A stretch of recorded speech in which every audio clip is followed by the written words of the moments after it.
Om Shanti. Good morning.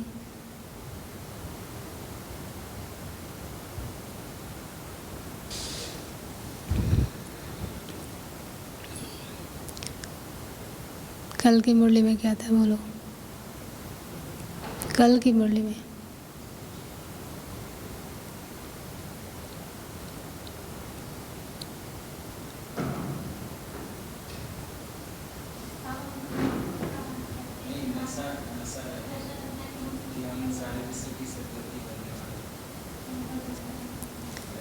अच्छा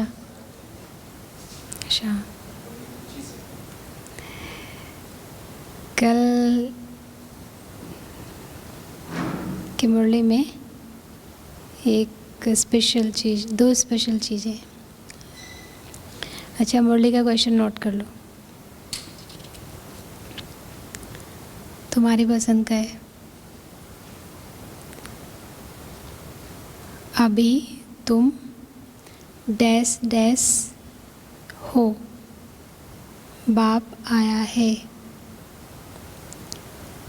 अभी तुम डैश डैश हो, बाप आया है डैश डैश बनाने। दूसरा, डैश डैश को आत्मा समझेंगे तब, डैश डैश को आत्मा समझेंगे तब डैश डैश याद कर सकेंगे।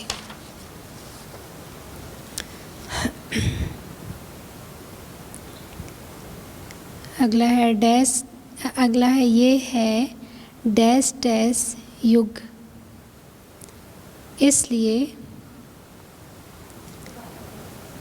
ये है डैश डैश युग, इसलिए इनको डैश डैश कहा जाता है।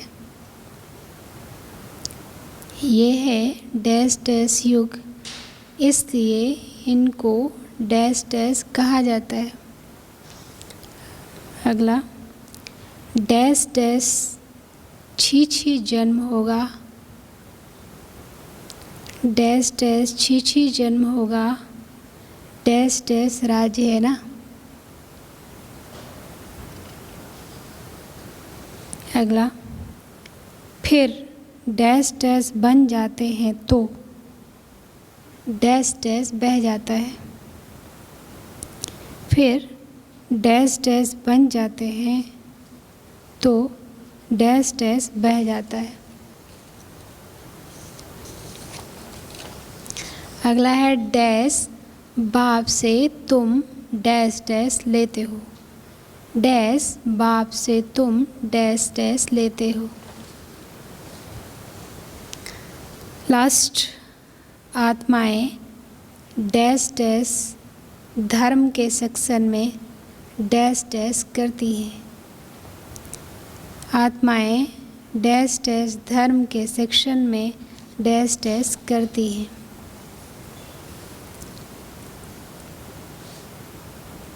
मीठे बच्चे, संगम युग पर ही तुम्हें आत्माभिमानी बनने की मेहनत करनी पड़ती है। मेहनत करनी पड़ती। सतयुग अथवा कलयुग में ये मेहनत नहीं होती। क्यों नहीं होती? सतयुग अथवा कलयुग में ये मेहनत नहीं होती।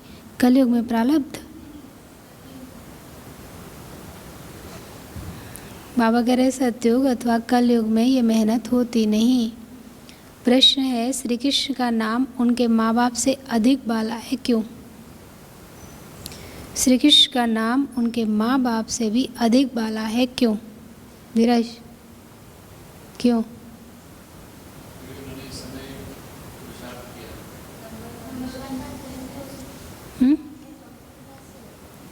क्या?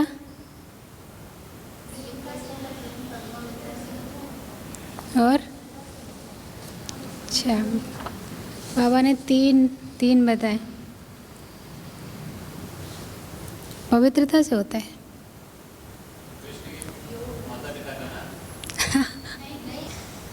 उत्तर है क्योंकि श्री कृष्ण से पहले जिनका भी जन्म होता है वो जन्म योग बल से नहीं होता। कृष्ण के माँ बाप ने कोई योग बल से जन्म नहीं लिया है। दूसरा, पूरी कर्मातीत अवस्था वाले राधे कृष्ण ही हैं, वही सद्गति को पाते हैं। जब सब पाप आत्माएं खत्म हो जाती हैं, तब गुलगुल माना पावन नई दुनिया में श्री कृष्ण का जन्म होता है। उसे ही क्या कहेंगे? वैकुंठ कहा जाता है। उसके पहले सब कुंठा वाले होते हैं।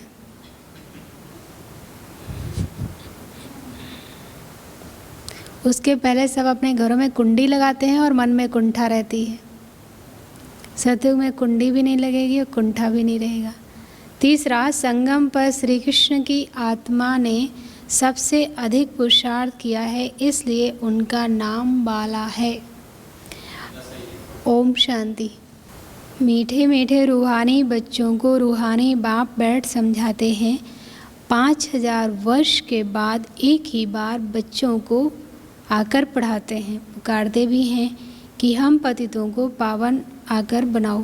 तो सिद्ध होता है कि ये पतित दुनिया है, नई दुनिया पावन दुनिया थी।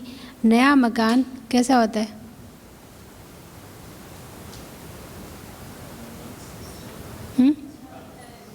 क्या अच्छा होता है? क्या बोला कमल? सुख देता है। नया मकान खूबसूरत होता है। पुराना जैसे टूटा फूटा हो जाता है, बरसात में गिर पड़ता है। अभी तुम बच्चे जानते हो, बाप आया है नई दुनिया बनाने। अभी पढ़ा रहे हैं, फिर 5000 वर्ष के बाद पढ़ाएंगे। ऐसे कभी कोई साधु संत आदि अपने फॉलोअर्स को नहीं पढ़ाएंगे। उनको ये पता ही नहीं है, ना खेल का पता है, क्योंकि निवृत्ति मार्ग वाले हैं। बाप बगैर कोई भी सृष्टि के आदि मध्य अंत का राज समझा न सके। आत्म अभिमानी बनने में ही बच्चों को मेहनत होती है, क्योंकि आधा कल्प से तुम कभी आत्म अभिमानी बने नहीं हो। तो क्या बने हो?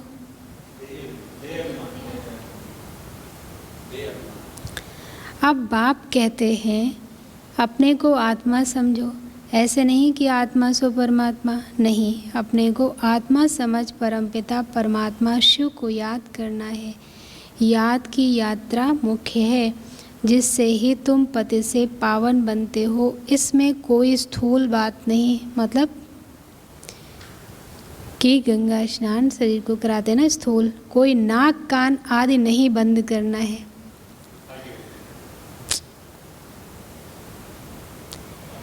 हमारे लौकिक में एक मेहमान आते थे, तो वो हम लोग छोटे थे तो कहते थे कान बंद करो, नाक बंद करो और आँख बंद करो, तो देखो अंदर घंटी बजती थी। अब हम लोग मतलब भगवान को याद करेंगे तो घंटी मतलब ऐसा कहते देखो।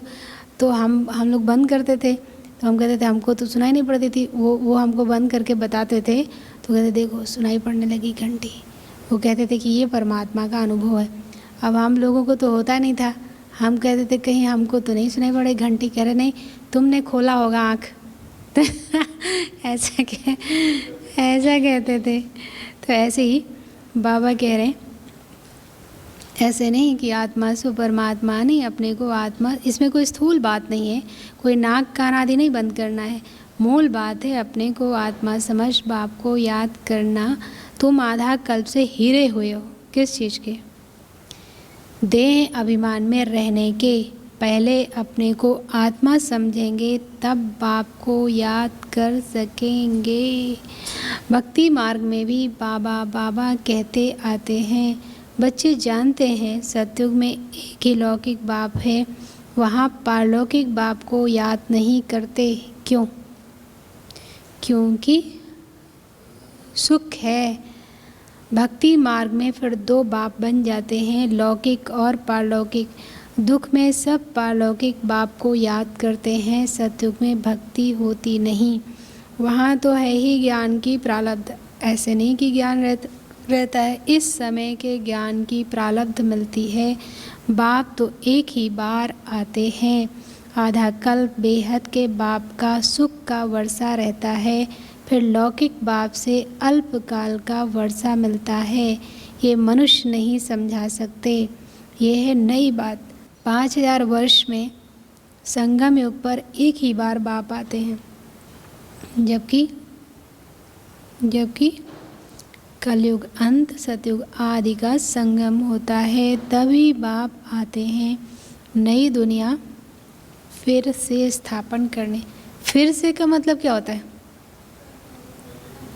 फिर से मतलब से हम क्या समझ सकते हैं?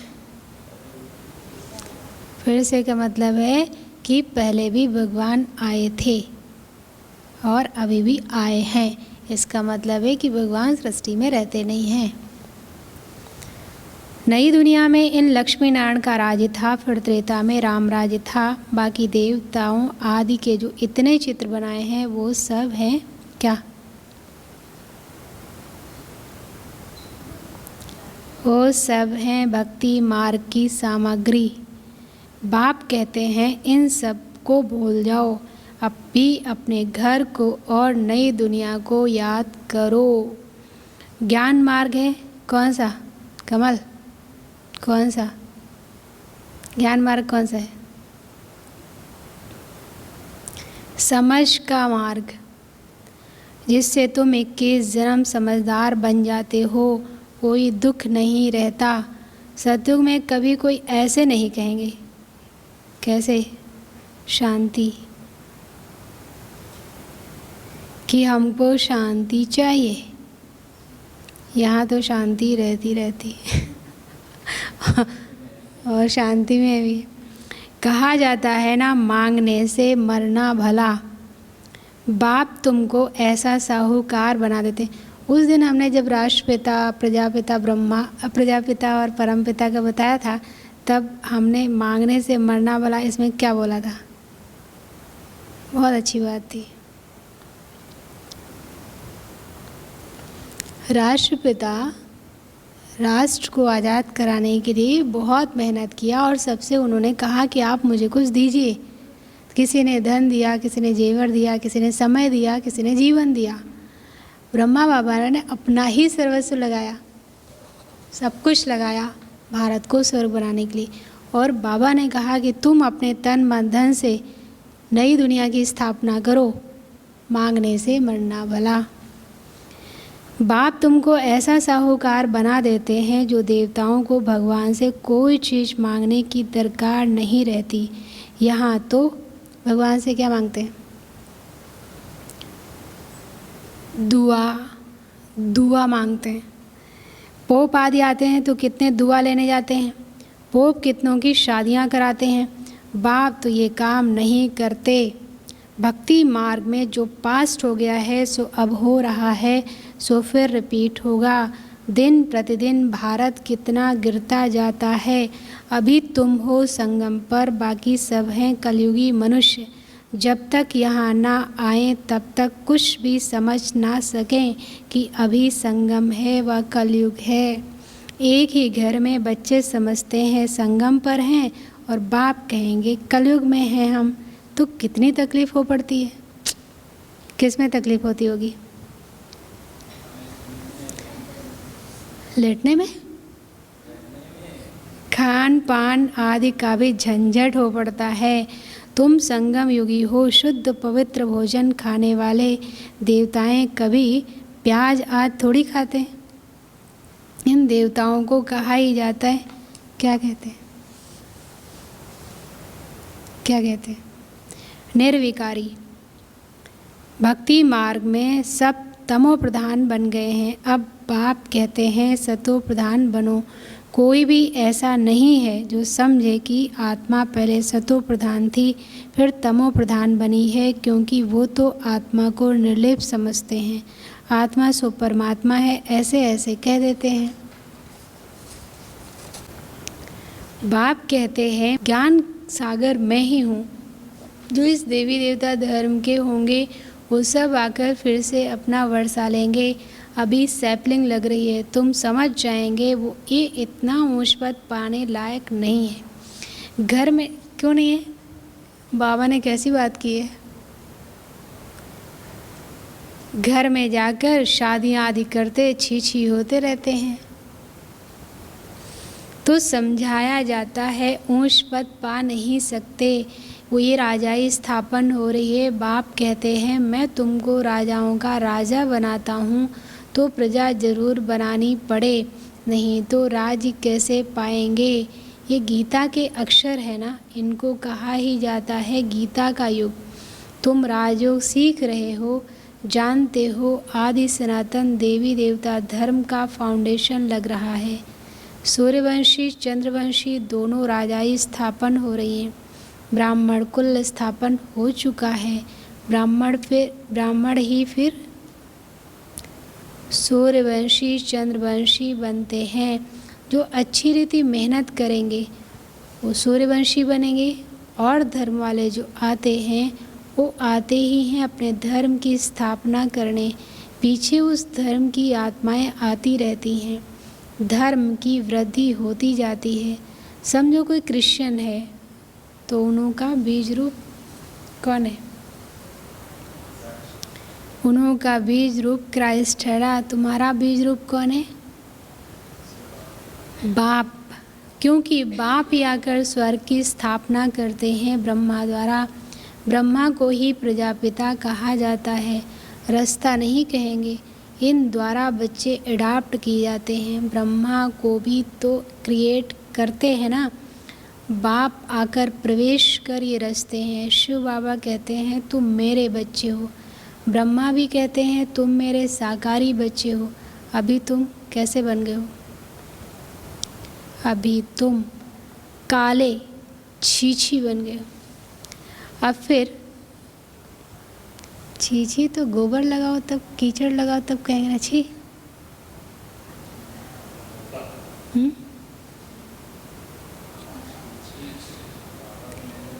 नहीं, इसलिए कि विकारी बन गए हैं। तो जैसे कई देखो ना, बहुत उनके अंदर विकार होगा तो कहेंगे कितना गंदा व्यक्ति है, कितनी गंदी नज़र है। अब नज़र में गोबर या कीचड़ थोड़ी लगाए, लेकिन जो उस इंटेंशन है, जैसे वो आँख दिख रही है, आँख देख रही है, उसको कहेंगे बहुत काला दिल है, बहुत गंदी बात करे, मुंह से गोबर थोड़ी, पर गोबर से ज़्यादा बदबू वाली बात निकाल रहा है। इसलिए बाबा कह रहे हैं अब फिर ब्राह्मण बने हो, इस संगम पर ही तुम पुरुषोत्तम देवी देवता बनने की मेहनत करते हो। देवताओं को और शूद्रों को कोई मेहनत नहीं करनी पड़ती। अच्छी बात है, शूद्रों को मेहनत नहीं करनी पड़ती। देवताएं वहाँ पे हैं जहाँ के आगे कोई सीढ़ी नहीं है, वो शिखर पर है, मंजिल पे पहुँच गए। और शूद्रों को उतरना है तो 10 मंजिल क्या 100 मंजिल से गिरना हो, बस जरा सा करो नीचे, कोई मेहनत थोड़ी करनी पड़ती। तुम ब्राह्मणों को मेहनत करनी पड़ती है, हमको डबल मेहनत है। उतरा है फिर नीचे जाएंगे, फिर नीचे से ऊपर जाना है। उल्टे रास्ते पे चले गए थे, जाना था मुझे इस तरफ, फिर चले गए उधर, तो लौटने की मेहनत फिर जाने की मेहनत, डबल मेहनत है। देवता बनने के लिए बाप आते ही हैं संगम पर। ये है बहुत छोटा युग, इसलिए इनको लीप युग कहा जाता है। इनको कोई जानते नहीं। बाप को भी मेहनत लगती है, ऐसे नहीं कि झट से नई दुनिया बन जाती है। तुमको देवता बनने में कितना टाइम लगता होगा? देखो कई चीज़, जो भी चीज़ें बनती हैं, कई चीज़ों में बहुत जल्दी वो बन जाता है। जैसे कोई पत्थर होता है तो उसको बहुत संभाल कर वो बनाता है, कोई पत्थर में बड़ा आराम से बन जाता है। जैसे कई लोग कहेंगे ये मिट्टी अच्छी नहीं है, इसलिए इसे चिकना नहीं बन रहा है। ऐसे ही हम लोग ऐसे पत्थर से, बलुई मिट्टी, दोमट मिट्टी, काली मिट्टी, चिकनी मिट्टी, बहुत मिट्टी होती है। तो ऐसे ही बाबा को हमें देवता बनाने में छेनी हथौड़ी चलती नहीं कई बार। ऐसे नहीं कि झट नई दुनिया बन जाती, तुमको देवता बनने में टाइम लगता है। जो अच्छे कर्म करते हैं तो अच्छे कुल में जन्म लेते हैं। अभी तुम नंबरवार पुरुषार्थ अनुसार गुल बन रहे हो। आत्मा ही बनती है। अभी तुम्हारी आत्मा अच्छे कर्म सीख रही है, आत्मा ही अच्छे व बुरे संस्कार ले जाती है। अभी तुम गुल गुल बन अच्छे घर में जन्म लेते रहेंगे। यहाँ जो अच्छा पुरुषार्थ करते हैं तो ज़रूर अच्छे कुल में जन्म लेते होंगे, नंबरवार तो है ना। जैसे जैसे कर्म करते हैं ऐसा जन्म लेते हैं। जब बुरे कर्म करने वाले बिल्कुल ख़त्म हो जाते हैं, देखो बाबा ने आज क्लियर किया श्री कृष्ण का जन्म कब होगा। जब बुरे कर्म करने वाले बिल्कुल ख़त्म हो जाते हैं फिर स्वर्ग स्थापन हो जाता है छांट छूट होकर। छांट छूट क्या होता है?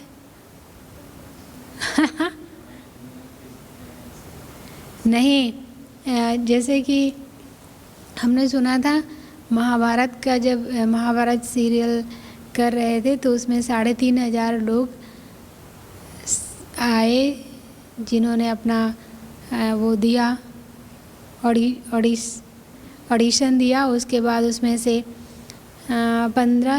3,000, फिर 3,000 से 1,500, 1,500 से 350, 350 से 150, 150 से 12 लोगों के सिलेक्शन के लिए 3,500 अर्जुन कृष्ण ये जो बने थे। तो ऐसे ही कितना 750 करोड़, अभी 760 कितना है, 780 जितना भी है, मतलब करोड़ आबादी, उसमें से 33 करोड़ का सिलेक्शन, फिर 33 से 9 लाख, 9 लाख से 108, 108 से 8, मतलब ऐसे 33 करोड़। तो बाबा कह रहे अब ये जो 9 लाख आएंगे तो शुरुआत में जो देवी देवताओं को जन्म देंगे उनका छांट छूट, उनका यहाँ रहना है। तमो प्रधान जो भी हैं वो ख़त्म हो जाते हैं, फिर नए देवताओं का आना शुरू होता है। जब भ्रष्टाचारी सब खत्म हो जाते हैं तब कृष्ण का जन्म होता है। तब तक क्या होता रहेगा?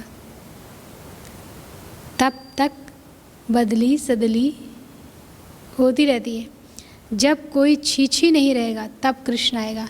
जैसे दिखाते ना, देखो गोकुल में कोई ऐसा नहीं है। तब तक तुम आते जाते रहेंगे। कृष्ण को रिसीव करने वाले माँ बाप भी पहले, कृष्ण को रिसीव करने वाले माँ बाप भी पहले से चाहिए ना। फिर सब अच्छे अच्छे रहेंगे, बाकी चले जाएंगे, तभी उसको स्वर्ग कहा जाएगा।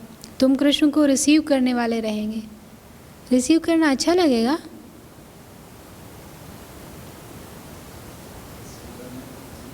खुशी होगी। एक है कि उसके साथ आना, एक है कि उसको रिसीव करने आरती लेके खड़े हैं माला बनाने वाले।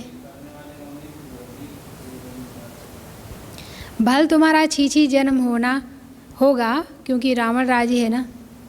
शुद्ध जन्म तो हो न सके, गुल गुल मतलब पवित्र जन्म कृष्ण का ही पहले पहले होता है। उसके बाद नई दुनिया बैकुंठ कहा जाता है। कृष्ण बिल्कुल गुल गुल नई दुनिया में आएंगे। कितनी बार बाबा ने गुल गुल, एक गुल का मतलब होता है फूल, गुल गुल का मतलब होता है पवित्र। रावण संप्रदाय बिल्कुल खत्म हो जाएगी। कृष्ण का नाम उनके माँ बाप से बहुत बाला है। यहाँ पर है किसी का?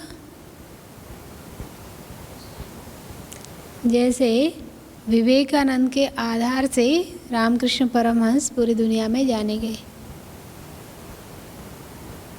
ऐसे ही श्री कृष्ण के नाम के कारण उनके माँ बाप को लोग जानते हैं, उनके माँ बाप के कारण उनका नहीं जानते। महात्मा गांधी के पिताजी महात्मा गांधी के नाम से जाने गए कि उनकी माँ ये थी, उनके पिताजी ये थे। कृष्ण के माँ बाप का नाम इतना बाला नहीं है। कृष्ण से पहले जिसका जन्म होता है वो योग बल से जन्म नहीं कहेंगे। ऐसे नहीं कृष्ण के माँ बाप ने योग बल से जन्म लिया है, नहीं। अगर ऐसा होता तो उन्हों का भी नाम बाला होता। तो सिद्ध होता है उनके माँ बाप ने इतना पुरुषार्थ नहीं किया है जितना कृष्ण ने किया है। श्री कृष्ण का टीचर क्या पढ़ाई करेगा जो श्री कृष्ण को पढ़ाएगा? तो जन्मजात पीछे पढ़ा होगा ना, क्या पढ़ा होगा? पढ़ा तो यही पढ़ाई होगा, लेकिन कैसे पढ़ा होगा? सोचने वाले में सोचिएगा। हाँ, तो वहाँ टीचर, तो वहाँ स्कूल नहीं होंगे, सब अनपढ़ होंगे, हैं? सब अनपढ़ होंगे। यहाँ पे कोई कितना बहुत एजुकेटेड बाद में बना, लेकिन फिर भी अक्षर ज्ञान तो उसने पहले लिया ना, पढ़ा ना। ऐसे वहाँ पर भी देवताएं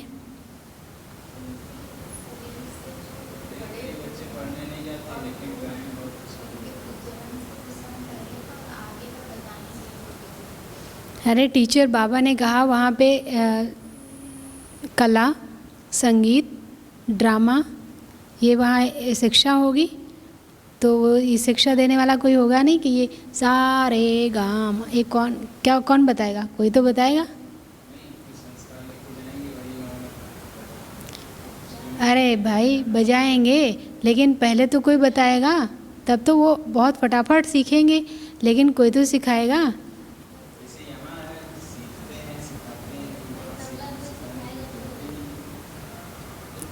तो वहाँ स्कूल नहीं होंगे ना। बाबा ने मुरली में तुमसे पूछा नहीं कि ये बात कैसे बोल दी हमने।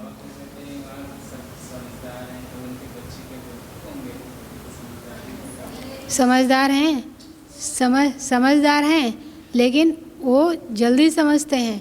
यहाँ पर बहुत सारे ऐसे बच्चे हैं जो अभी ड्रामा में तुमने किया था, वो 8 साल फेल हुआ। तो ऐसे ही कई लोग कितनी बार फेल होते हैं। वो ये जो हमारे वो अटरिया वाला वो भाई कितनी बार फेल हुआ हाई स्कूल में? हाई स्कूल में नहीं क्या? हाँ, कितनी बार फेल हुआ? हाई स्कूल में, इंटर में, सब में फेल हुआ। तो ऐसे अब देखिए कई बच्चे आजकल 100% नंबर लाते हैं, तो ऐसे ही वहाँ पर भी होंगे।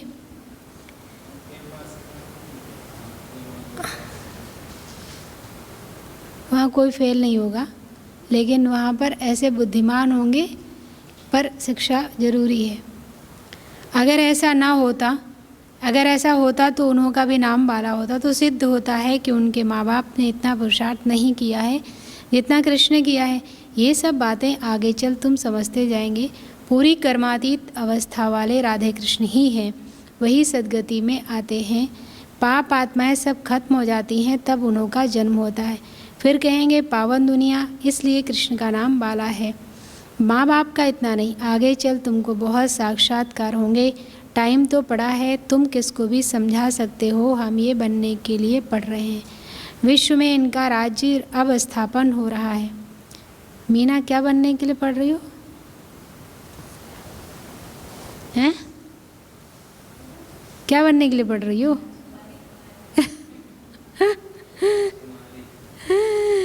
हमारे लिए तुम किसको भी समझा सकते हो। हम ये बनने के लिए पढ़ रहे हैं। विश्व में इनका राज्य अब स्थापन हो रहा है।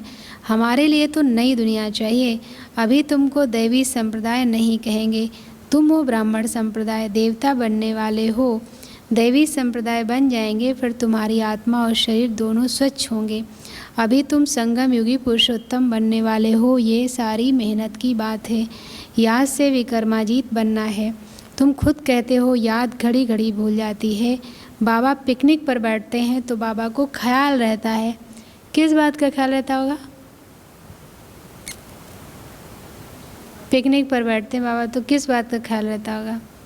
किसका एक अनुभव है, जब बाबा ने कहा कि पिकनिक पे रानी दीदी का है, किसका है, तो वो किचन में गई थी कि सेवा कराने, तो उनसे चटनी पिसवाई थी ना मिर्च वाली, तो उनके हाथ पूरे लाल हो गए थे, उंगलियां। तो बाबा ने उनको दूर से देख लिया था कि क्या हुआ बच्ची, तो ऐसा बोला। तो भोली दादी को कहा कि तुम वो लेकर आओ, लगाओ फिर इसको।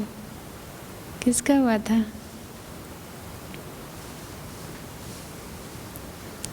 पिकनिक पर बैठते हैं तो बाबा को ख्याल आता है हम याद में नहीं रहेंगे तो बाबा क्या कहेंगे। इसलिए बाबा कहते हैं तुम याद में बैठ पिकनिक करो। सतीश भाई ने कितना टाइम बोला था खाना खाने में? 1 घंटा, मतलब 3 बार खाएंगे तो 1 घंटा। कर्म करते माशूक को याद करो तो विकर्म विनाश होंगे। इसमें ही मेहनत है। याद से आत्मा पवित्र होगी, अविनाशी ज्ञान धन भी जमा होगा। फिर अगर अपवित्र बन जाते हैं तो सारा ज्ञान बह जाता है। ज्ञान कोई लिक्विड तो नहीं है, लेकिन बुद्धि से खिसक जाता है। पवित्रता ही मुख्य है। बाप तो अच्छी अच्छी बात ही समझाते हैं।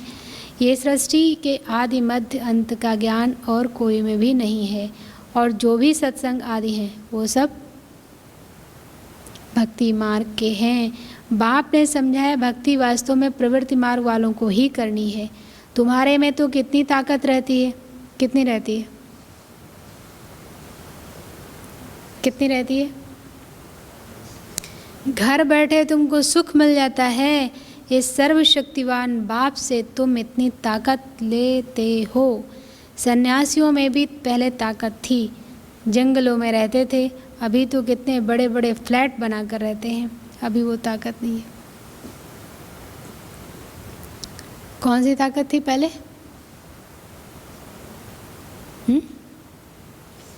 पहले ताकत थी कि लोग, राजा लोग भी जाके उनके चरणों में सिर रखते थे और उनको महाराज कहते थे, और भोजन के लिए उन्हें भिक्षा ना ही मांगनी पड़ती थी या घर घर जाना नहीं पड़ता था।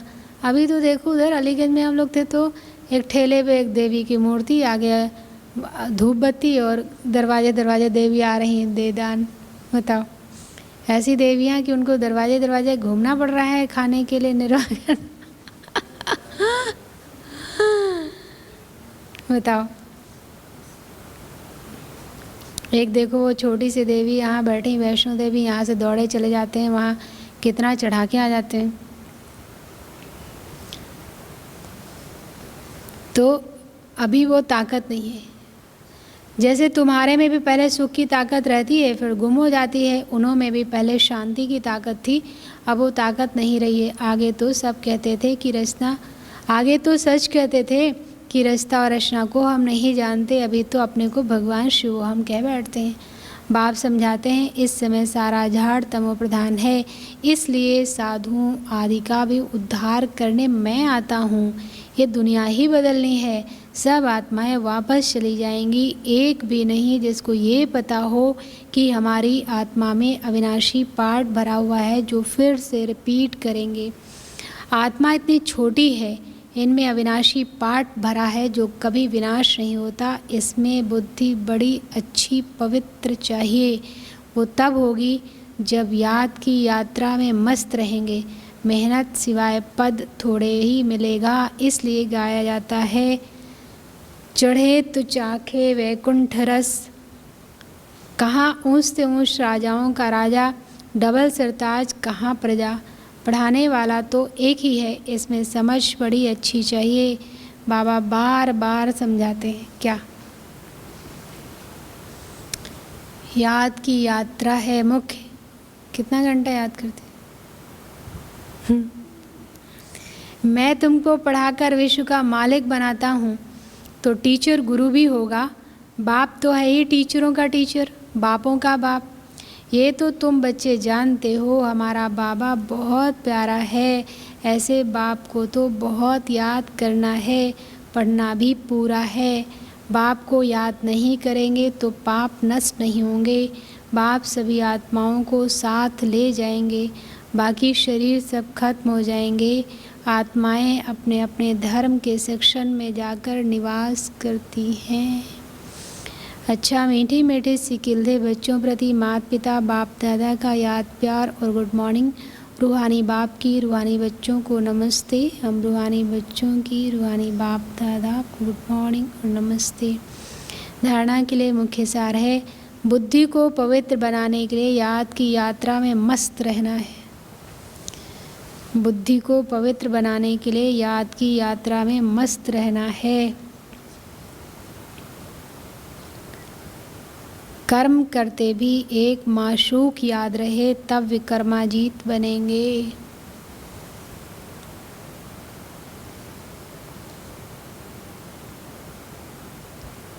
दूसरा, इस छोटे से युग में मनुष्य से देवता बनने की मेहनत करनी है।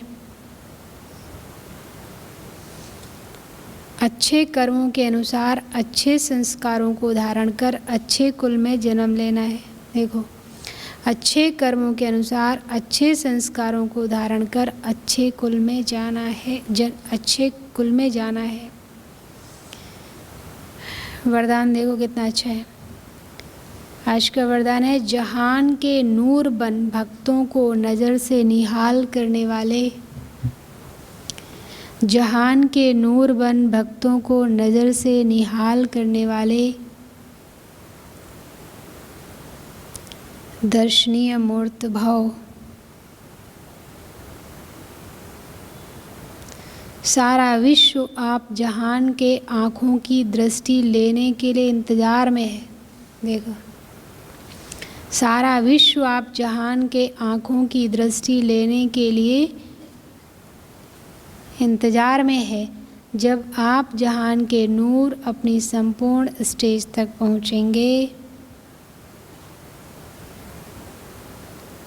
अर्थात संपूर्णता की आँख खोलेंगे, तब सेकंड में विश्व परिवर्तन होगा। फिर आप दर्शनीय मूर्त आत्माएं अपनी नज़र से भक्त आत्माओं को निहाल कर सकेंगी।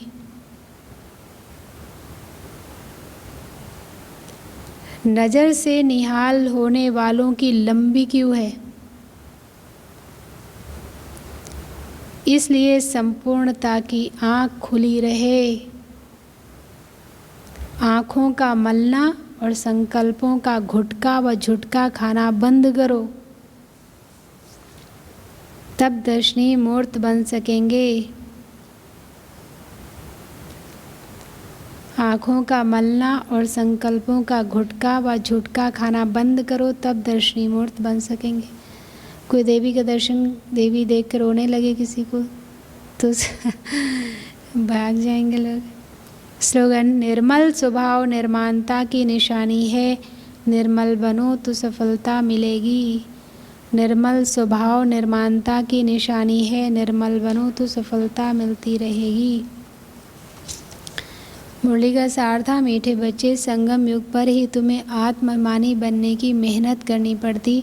सतयुग अथवा कलयुग में ये मेहनत होती नहीं। प्रश्न, श्री कृष्ण का नाम उनके माँ बाप से भी अधिक वाला है, क्यों? क्योंकि श्री कृष्ण से पहले जिनका भी जन्म होता है वो जन्म योग बल से नहीं होता, वो जन्म योग बल से नहीं होता। कृष्ण के माँ बाप ने कोई योग बल से जन्म नहीं लिया है।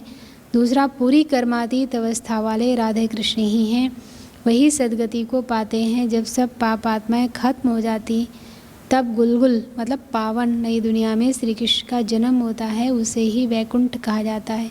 तीसरा, संगम पर श्री कृष्ण की आत्मा ने सबसे अधिक पुरुषार्थ किया है, इसलिए उनका नाम बाला है।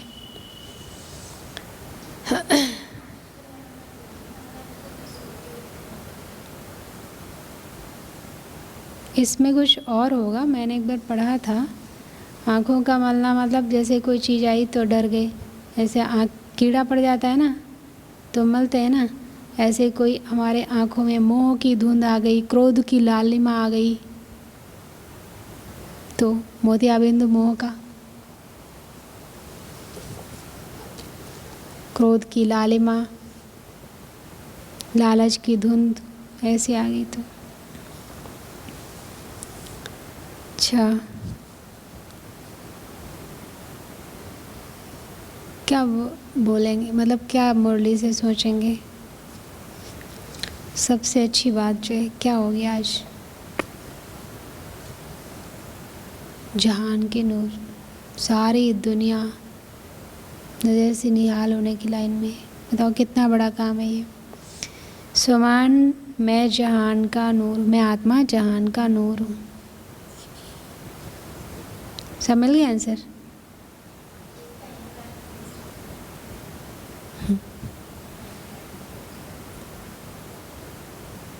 क्या कर रहे हो कमल?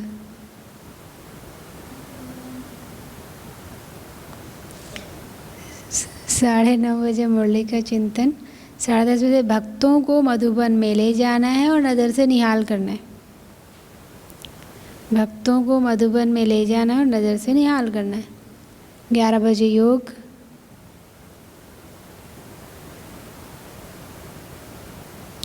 11 बजे योग और 12 बजे संपूर्णता की चेकिंग।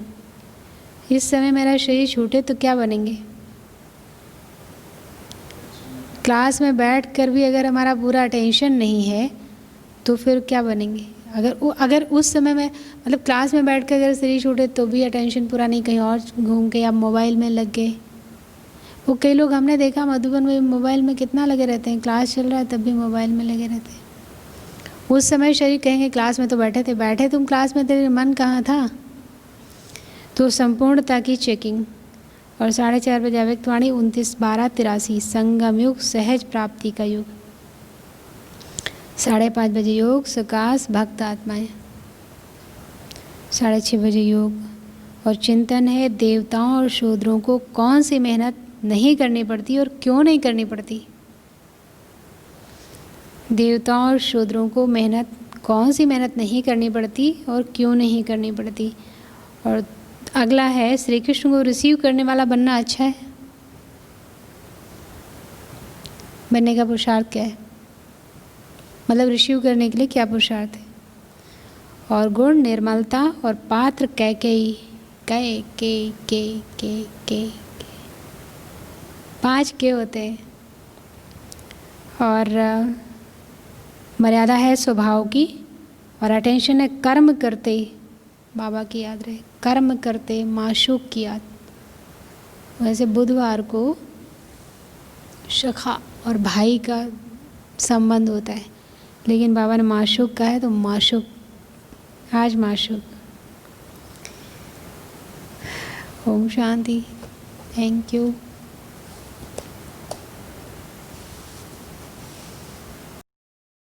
तुमको निहारने को दिल ये चाहता है। प्रभु तुमको निहारने को दिल ये चाहता है। मन में उतारने को दिल ये चाहता है। तुम सामने हमारे, तुम साथ में हमारे, तुम सामने हमारे, तुम साथ में हमारे, तो भी पुकारने को दिल ये चाहता है। तुमको निहारने को दिल ये चाहता है। मन में उतारने को दिल ये चाहता है।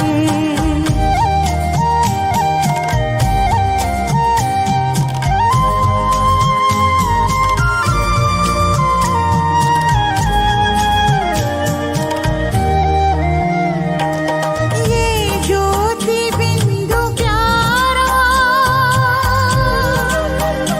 क्या रूप है तुम्हारा। किरणों ने रूहों का रूप है संवारा,